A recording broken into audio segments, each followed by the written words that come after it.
G'day, Michael here. The New South Wales Rural Forest Service has released this map, and on the face of it, it looks very alarming for the Bemboka area. I'm not quite sure how to read this. The district incident officer, John Cullen, he has expressed that we shouldn't be complacent. Well, that makes good sense anyway. I'm just not so sure how to take this red area. The description they give kind of describes if conditions change, the risks could increase, rah rah rah. And this looks to me to be what they perceive the potential risk area to be, and then this kind of low probability zone, and then near enough no probability of any fire. So that created a level of alarm in me and a few other people. So I'm just trying to get some reasoning to this. And what are our risks? We do have potential. Let's have a look at the weather forecast for the Bemboka area.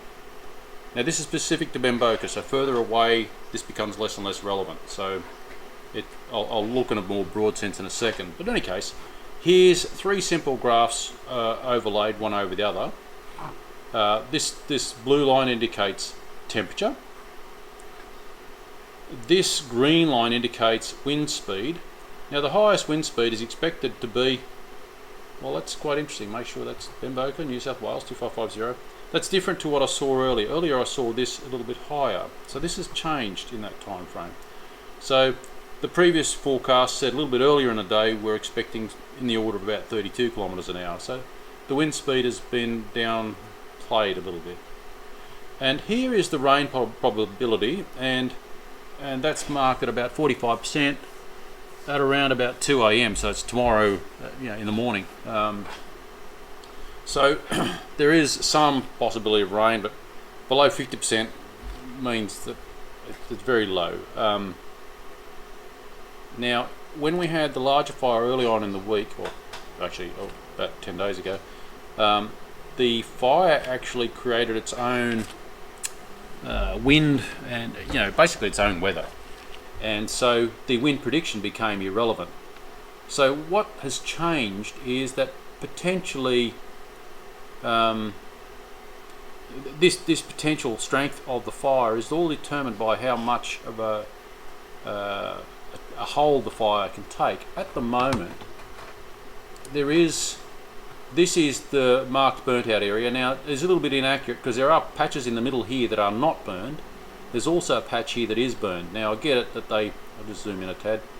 I get it that they can't have little high resolution patches that are burned, patches that aren't burned. So there's patches in here not burned that are shown here as burned, and there's a patch here out of town that is burned that is not shown. So the resolution of this is a little bit lower than I would have hoped, but I also understand it's difficult to keep track of that, and they've got other things to do other than worry about the last little square centimetre of the map. So I get that, and no criticism. Okay, so going back to our graph here, we've got the wind speed, but more importantly the direction. The wind is expected when it's at its highest speed to be from the south. Going back to our map,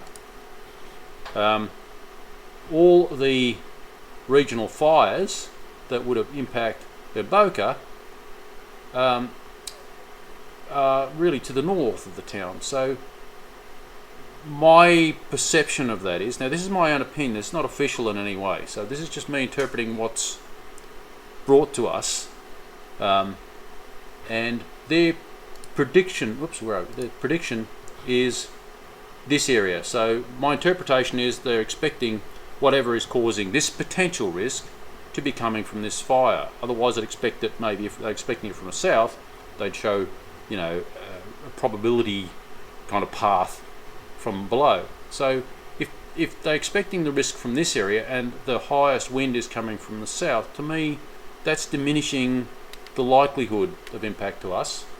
I'm not saying ruling it out, because John Cullen knows what he's doing, and he said to remain alert, do not be complacent. So that's where I'm staying. But also I want to make sure that people are putting things in perspective for themselves as to what sort of risks and what sort of, I'm going to use the word fear level is warranted. Okay, so going back to fires near me map, there's our burnt out area. There's, well, that's showing the same burnt out area. I think it's the same, slightly different bit, but essentially it's the same. And their prediction. Here's Willy weather showing the expected, the highest speed of wind is to be from the south. They do show the wind right now. This is the time right now. They do show the wind coming from the northeast. Okay, now let's look at our prediction map again. So if we are, the town is about here, northeast, so they're predicting a threat potentially from this area, but it has to come across the burnt area. Notwithstanding things like posts, that are still smouldering away and a wind might whip them up, or a tree that might be emitting lots of, or potential for embers and so forth. So, but it still would have to come across this grassland area that has been burnt out significantly. And what's changed is we've had about 15 millimeters of rain over the last week. So the likelihood of fire propagating from embers is significantly reduced. So I'm seeing I perceive a greatly reduced risk of anything coming across that side for two reasons. One, it's been burned out, and two, there's actually new green growth already starting to show up on that burnt out area thanks to the gentle rain we've had. It's been quite soaking. It wasn't just a flood that ran off. It's been gentle and kind of persistent rain, just gentle, and everything's there's moisture and everything. We've got grass this long on our back lawn, so and it's lawn now, not dust and hay. Okay, so here is windy.com. It's also showing, you can see kind of the flow of air. This is Bemboka in this area here. Maybe I can zoom in a tad better. I want to show a general overview. Wait for it to come up, reload.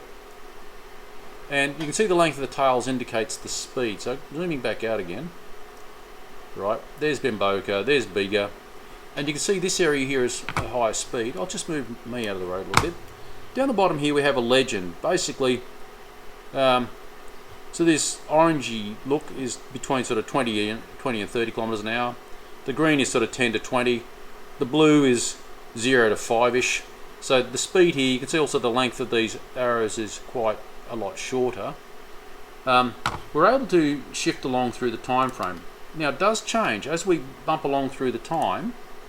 Might zoom out again because you get a better indication of what I think some of the warnings are that we're getting for expecting higher speed. You can see there's a higher speed patch there. That's at 5 p.m. Let's go a bit further. Now you can see there's actually a very high speed patch. That's 40, 50-ish kilometers an hour here around Malakuta, but that's out in the ocean. So from what I've been able to tell using this site, most of the high speed air movement is actually out to sea. So potentially along the coastline there is, depending on how that margins in and out. I want to wave my hands around, but you can't really see what I'm doing. As you probably along the coast, there may be like an error margin for where the limits of this are, but the higher speed wind travel seems to be all along the coast. And in this Bemboka area, it doesn't seem to be anything particularly high speed showing. Let's move along till tomorrow. You can still see most of the high speed, well, all the high speed air movement is actually out at sea. Move along a bit further. Now this is like Saturday 9 a.m. That's tomorrow 9 a.m. Still the high speed is more out to sea. So sort of 30-ish kilometers an hour up to maybe 40s, possibly 50 in a patch here. So using, this is windy.com. Now I'm using high resolution screen here, so yeah, 4K monitor, but it's not important that you can read the text. This is Bemboka right here, and you can see at all times that I'm going through here, the area around Bemboka is always in this sort of blue patch, that are fairly low speed.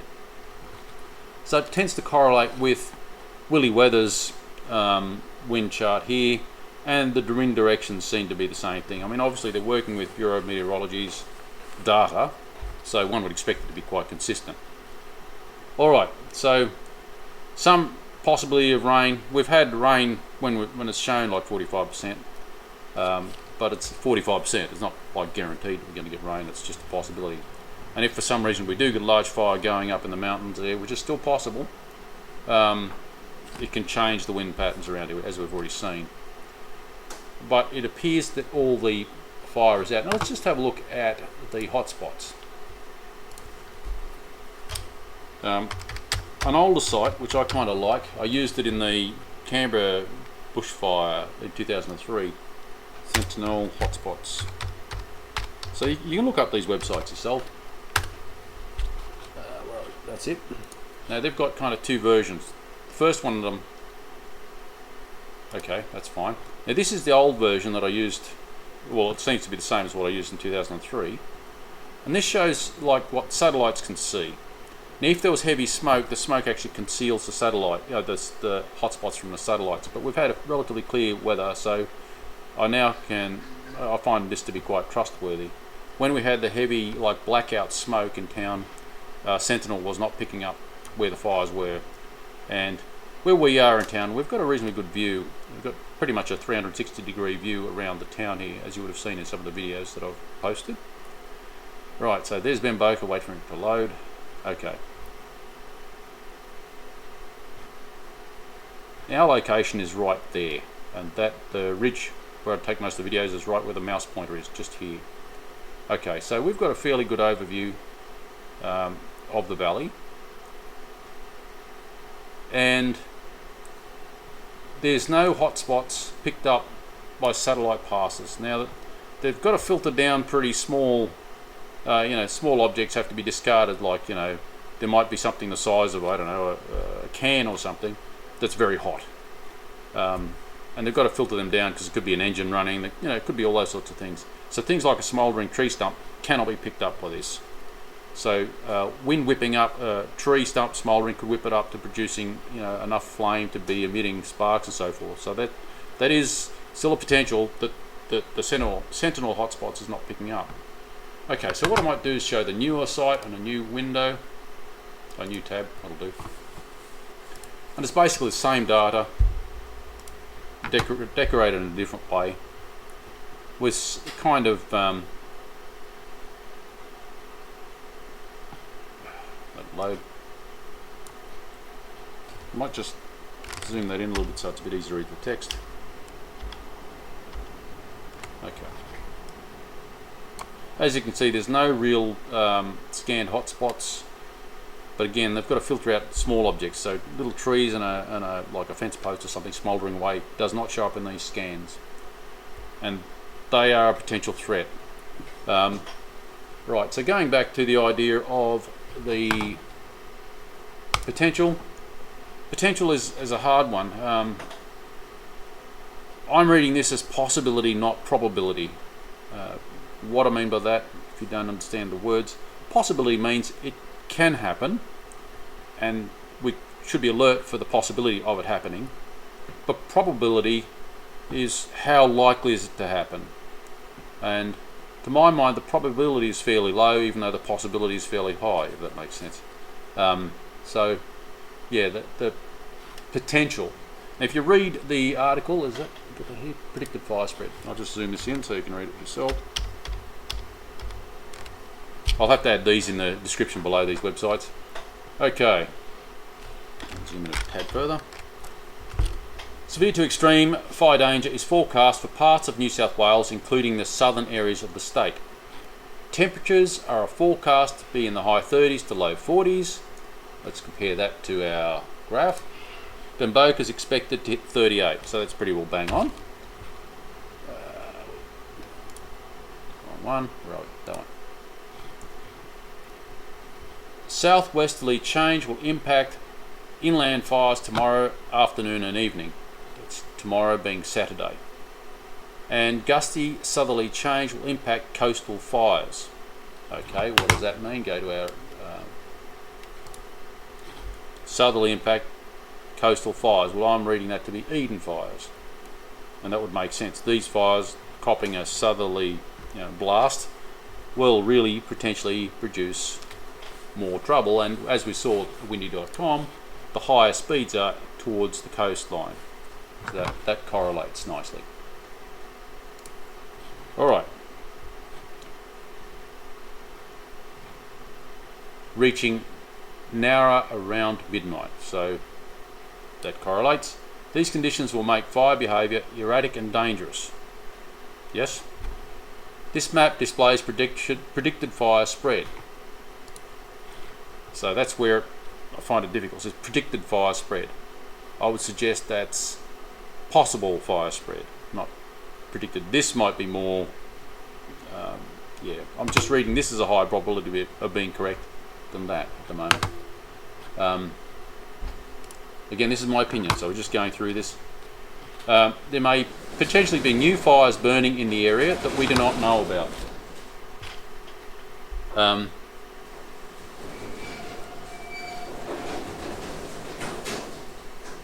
Where are we? That we do not know about.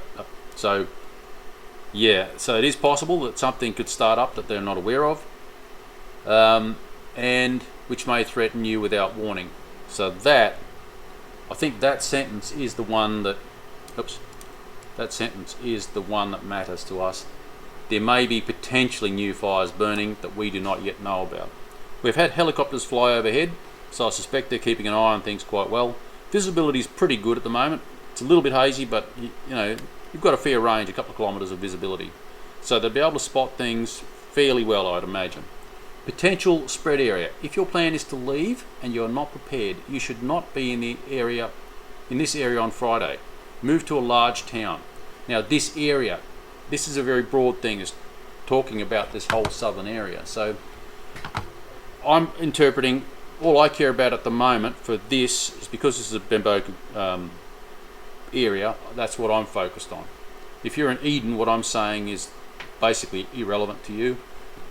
If you're in perhaps Narrow, that's completely irrelevant to you also. So I'm talking about slightly inland, but we do have the escarpment there as a potential source of fire.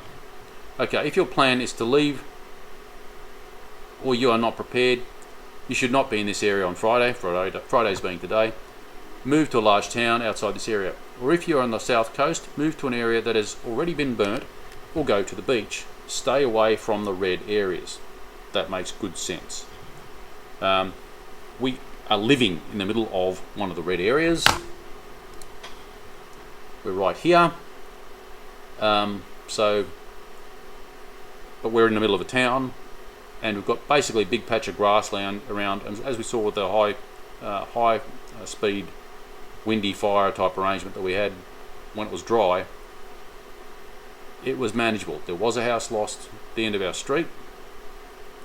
Yeah, so there's always risk, but because of the moisture we've had lately, I see that risk greatly reduced. Going back to here, potential ember attack, that's probably our biggest threat at any stage. Yeah, potential ember attack, you are still at risk. If your plan is to leave and you're not prepared, you should not be in this area Friday. New fires could start and spread quickly. If you are in the general areas identified on this map, be vigilant for new fires that may start well ahead of the fire front. And I just clicked on this to give the detailed map, so that's what that is, right? Okay, so yeah, so my initial thought was this is quite alarming, but processing the information, I'm cautious. All our firefighting gear is all ready, everything's wetting down, place is cleaned up as it was for when the what is it, 8 or 10 days ago, whatever it was. Yeah, so we're basically still at the same state of ready we were then. Yeah, but we can see now too. When the sky was black, we could not see a threat ahead of us. Now visibility is pretty good. That might deteriorate if something picks up. Now the escarpment area, let's do a Google Maps.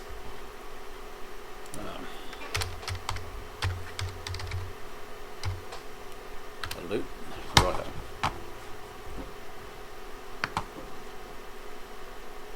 We've got a satellite here somewhere. Where are we? Leave me out of the road, I think.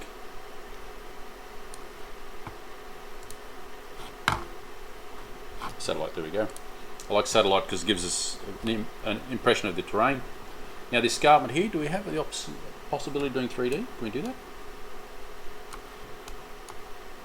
Just got to do 3D on this. There we go. Okay.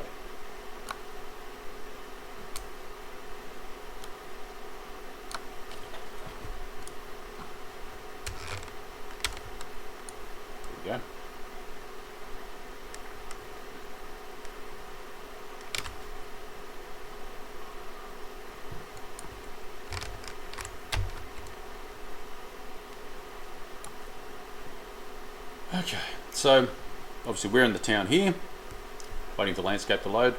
Little Brown has been burned out. This area around the back has been burned significantly, and the fire's reached around to here somewhere. There's the fire. That's at the power station. I think that is.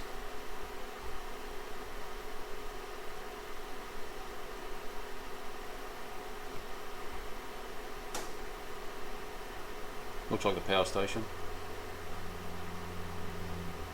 Okay, so let's go back to our potential map again. Not that one. That's it. The resolution's pretty poor. There's that river line. Okay, so back to Google Maps.